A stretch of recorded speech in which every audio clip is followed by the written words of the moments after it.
All right, so lab notebooks. So the purpose of this video is to talk about two things. First, why keep a lab notebook? And then what should go in a good lab notebook? To help you appreciate this, I'm going to show you several examples of my own research lab notebooks to show you the good, the bad, and the ugly. But first, let's talk for a minute about the why. So the reason to keep a lab notebook is similar to the reason that you take notes in class. So you have a written record of both what you did and why you did it. But a lab notebook also isn't just for you, but it's also to allow other people to refer back to what you did and so forth. And here's the hard part with a lab notebook. So unlike while you're sitting in class, there are points where keeping a lab notebook can feel like a real chore. It can feel like it breaks up the flow of actually doing the thing that you need to be doing. But lab notebooks are one of the most useful resources that you can create for yourself in the lab while you're doing science. And this goes back to that whole "the stitch in time saves 9" sayings. And interestingly, it's not just bench scientists who use lab notebooks. So even scientists that work in theoretical fields, so you can think of like someone like a physicist or a mathematician, they keep lab notebooks as well as a way to keep track of their attempts to solve a problem. And that way they can avoid repeating that same problem or that same calculation over and over again because they have it somewhere in their notebook. So having said all of that, let's now roll up our sleeves and we're going to take a look at a couple of notebooks. And we're going to do this along with the review of our notebook rubric so you can get a sense of how we're going to be evaluating your team's notebook pages. Okay, so let's start out taking a look at our rubric for the lab books. First some organizational points. You always want to make sure you have the date and the location if you're working on a field project. Every page should be numbered and dated, and you should put your entries on one side of the page so there's space on the other side for any notes or commentary you might want to add later. If we want you all to upload your notebook pages, and I'll talk about that a little bit more at the end of this video, and there's some standards and expectations for how you label and organize the files for your notebook pages, just to make it easy for everybody to be able to access the information that's from your lab notebook. Your lab notebooks also need to include discussions that you've had as a team. So, anytime that you talk about questions that have been posed in the pilot experiment and how you plan to address those questions, you need to also record outcomes from those discussions in your lab notebook. So what did you talk about? What did you decide? You can also do things like include pros and cons of different methods that you've considered. And sometimes it's just as useful to say what you decided against as it is to say what you actually decided to do. And it can also be very helpful to record solutions to any problems or unexpected events that come up as you're working on your experiments. So along with that, you also need to record clear statements about your experiment predictions and experiment justifications. So you're not just saying what you did, you're also saying why you did it and what you're expecting to find before you actually do the experiment. You also want to ensure that you have very clear and complete explanations of your methods. So not just what you did, but also why you did it, your rationale. And that's going to need to include calculations with the appropriate units for whatever things you're doing. Along with that, your notebook is a place that's going to capture all of what we'd call your raw data. So before you do any kind of analysis on your results, all of that raw data should be in your notebook. So if, God forbid, you are incapacitated one day, somebody else could come along, open up your notebook, and they could actually figure out what you did and know the exact data from your experiment. So we're going to talk a lot about collecting quantitative data, but oftentimes when you're doing an experiment, qualitative observations wind up being really informative as well. So, if you're out doing a field project, are you doing that field project on a day when it's really sunny or hot, or maybe it's windy, or maybe there's a whole bunch of people in the site where you're trying to do work? Sometimes things that initially might not seem like they're very important do wind up being very important down the road. And so you really want to have a rich collection of qualitative observations, because that might help you as you're kind of sifting through the outcomes to figure out why you observed the outcome that you observed. And again here, so as you're doing things, if you encounter a problem, you want to make notes about any solutions that you've come up with. It's also very useful to summarize any kinds of conversations or email exchanges that you have with your professor. And so you can either write those into your notebook, or you can print that out and tape it into the book. You should also not have any loose pages, so everything should be cut to size and then taped into the notebook, and you'll see why in a moment. And then if you are making reference to data that's in somebody else's notebook, you want to be sure to include their full name and the page number in their notebook. And so that's part of why it's really important to have everything organized and numbered and dated. Okay, so that said, now let's take a look at some fun notebooks. We're going to start with a very recent notebook that I put together for some work I did this summer to put together some of the experiments that we're doing this semester. So this starts out with something that's really funny. And that is, right away, I've got a couple of loose pages in the front. And this very first page is actually a literal back of the envelope page, where as I was getting started, I wasn't thinking about maybe I should be keeping this in a lab notebook. So what you see here are a whole bunch of notes scratched all over this piece of paper. And right away, we have no idea when this happened, why I did any of this stuff, what any of these measurements mean, what's new, what got added later, what's going on. I've got some potentially useful information here. So I've got a little, quantitative table down here with some measurements recorded. And I've, recorded a number of other factors and some times. But, if I were grading this, I don't think I could give this a very good grade, because there's a lot of information that's missing, and it's not even in a notebook. So thankfully, we're all capable of learning, and I learned. So as I continued to test out different conditions for the yeast project, I switched over to working in an actual notebook. So now everything's bound. I did a nice job recording the date, but as you'll note here, I also went back and said, oh, well, to make up for this, back of envelope calculation, I've recorded some notes about some of the initial experiments that I'd done previously. I am missing a page number, and this also doesn't tell you that these are my notes necessarily. So those would be other things I'd look out for, and so I'd still ding myself if I were grading this for SciWriting. But again, this is a slight improvement in that there's more information here about my justifications.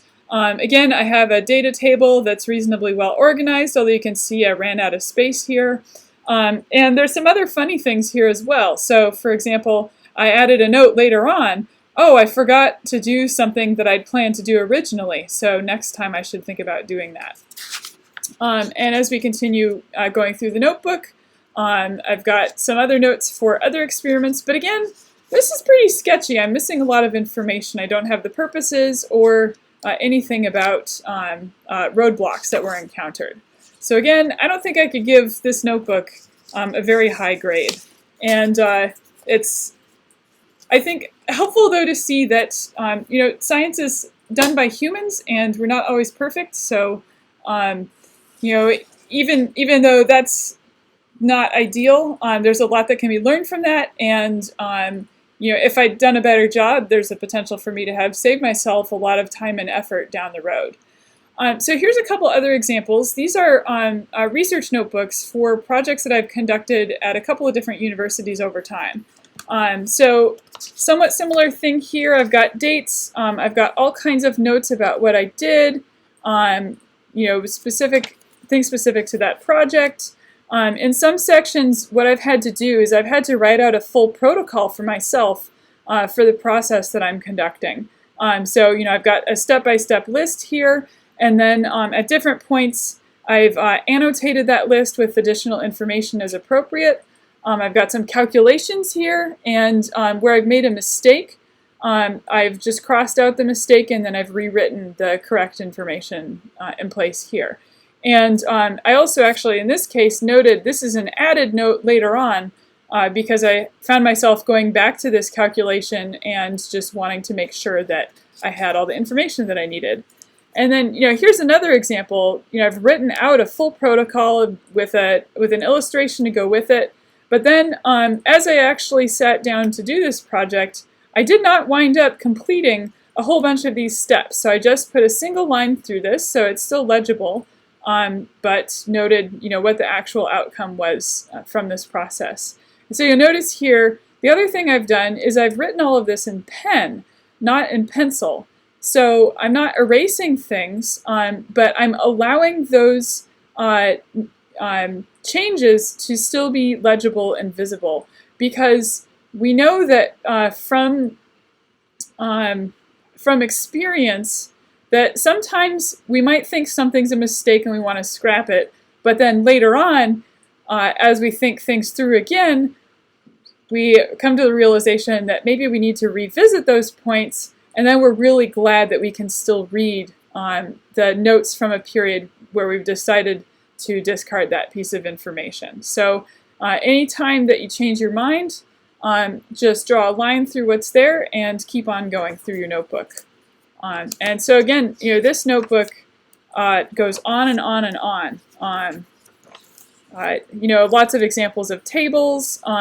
These are experiments where we had to collect a lot of samples, so massive sample sizes. And again, this could really benefit from some page numbers, especially if I needed to refer back to specific page ranges for specific projects. It's still far from a perfect notebook, but it's in much better shape than the notebook I showed you at first. And there's a similar thing here then with this final notebook. This is one where an undergraduate started working on a project and then I took over. And again, you can see, well, Dr. Clark, already you've got some no-nos here. You've got a couple of protocols just tucked loose in the front.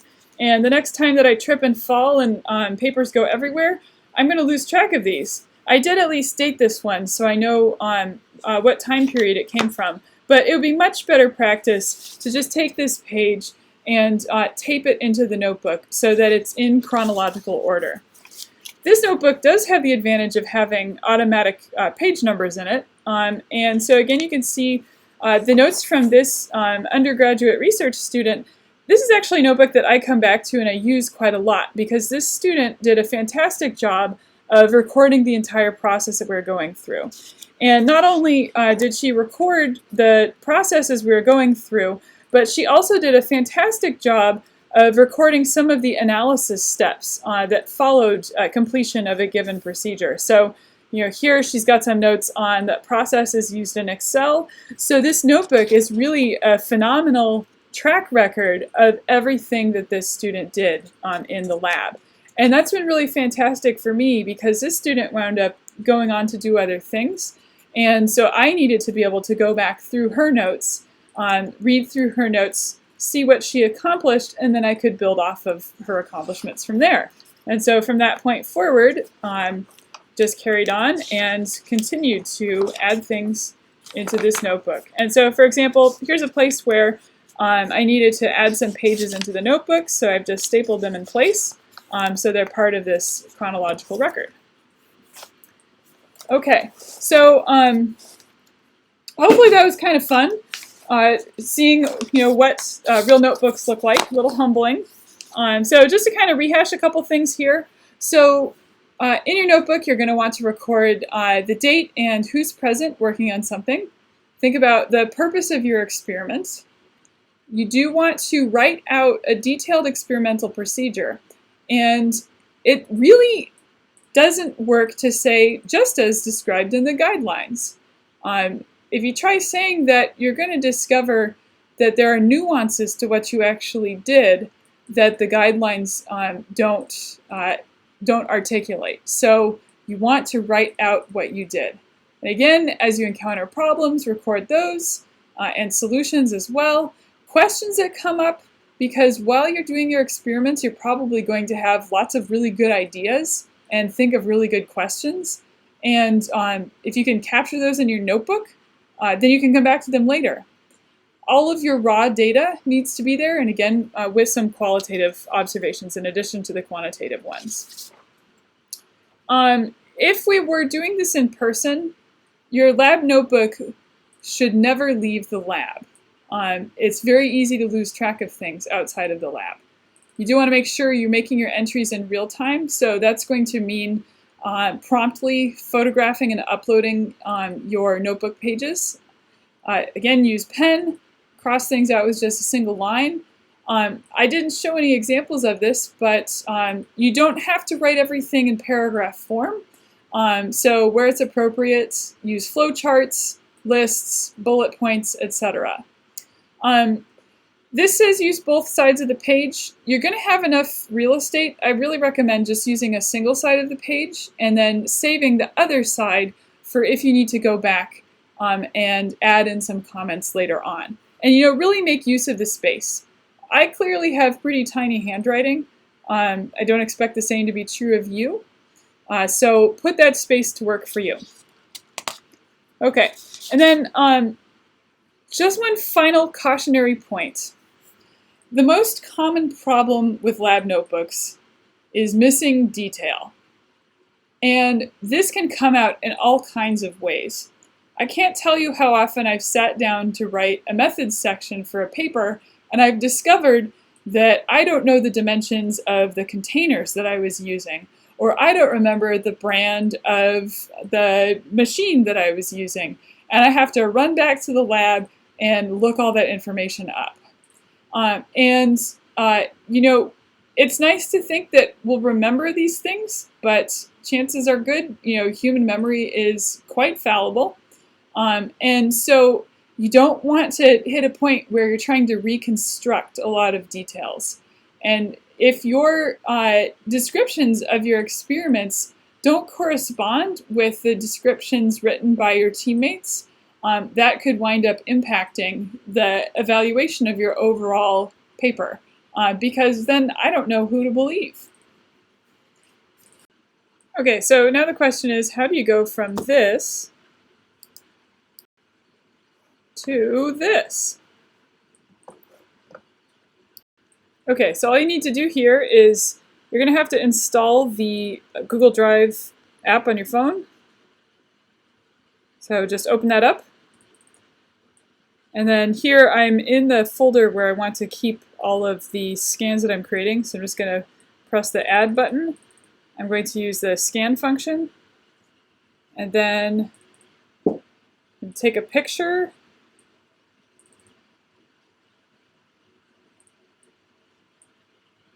Okay, that's converted to a black and white scan. And then if I'm satisfied with the quality of that scan, I'll just push the check mark, and it will automatically upload into this folder. And another advantage of this is the default naming convention for these is for so obviously scanned, and then the year, month, and day, and the time that the scan was created.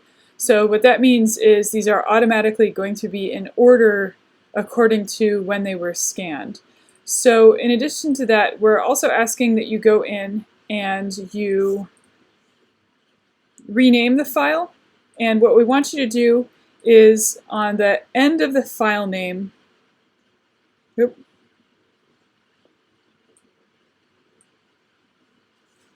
so rename the file, and then on the end of the file name, you can add an underscore, then your initials, and then you can also add any other notes that might be relevant for what part of the experiment this is from. So, for example, if this is the yeast pilot, I would just add yeast pilot onto the end, and then OK. Okay.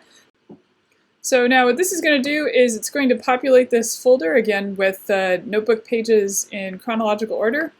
In the thumbnail mode, you might be able to kind of glance at a page and see what's there. It's pretty straightforward to then cycle through the images, and might also be useful to just see everything in order if you're trying to search through and locate a particular notebook page.